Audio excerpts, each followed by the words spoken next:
Good evening. As a divisive election season comes to a close, local election staff members reminding people of the do's and don'ts when heading to the polling place on Election Day. Thanks for being here on the CW at 10. I'm Veronica Macias. Volunteers and staff members of Central Coast election offices will be trying to keep the peace, watching for anything that intimidates voters out there. Our KION's Jocelyn Ortega joined us live at the Monterey County Elections Office with what can get you turned away. Jocelyn. Veronica, it was a very busy but peaceful day here at the Monterey County Elections Office with some last-minute voters, people filling out their registration forms, and many more are expected tomorrow. But the staff and volunteers here say that they want to keep things as neutral as possible with no influence and no voter intimidation at the polls. It's the last day before the big day as a very heated 2020 election season finally comes to an end. Crowds gathered at the Monterey County Elections Office Monday to get their ballots in. There were some people who came out to fill out their voter registrations, but just missed the mark as the office was closing. Work tied me up, so I thought it was going to be like around 8, but it turned out to be ended up early.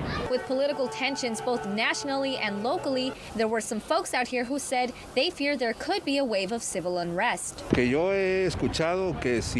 What I've heard is that there may be some violence out there if Trump were to lose, but it could also happen even if he wins. In the meantime, staff and volunteers at the Monterey County and the San Benito County Elections offices say they are trying to keep the peace among voters and remind folks of the do's and don'ts when heading to the polls, such as electioneering, which is the act of any advertising or influence at the polls. Anybody wearing any kind of politically affiliated attire, such as hats, shirts, buttons, banners, is asked to stay at least 100 feet away from the ballot stations. If you're excited about your vote and you want to share it with the world with a selfie, officials say you can do that. There's designated places, but you do have to be mindful of everyone around you.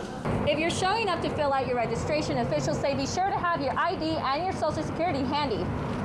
Francisco Diaz with the San Benito County Elections Office tells me the 100-foot mark will be highlighted at their polling stations. We do have those markers and we let the public know. We will tell them to remove that shirt, hat, a flag. If anybody parks within the voting location and it's within 100 feet, we will ask that voter to remove their car and put out a farther distance. Staff from both San Benito and Monterey County offices say they will not have any security present at the polls, which they say is their way of keeping a non-intimidating voter environment. But they do have protocols set in place in the event of any violent or disruptive activity, which is simply calling the police. If something was to occur that it requires an emergency response, we will then have those officers respond to it. Lines are expected to be long, and elections officials are urging people to submit their ballots and fill out those registration forms first thing tomorrow.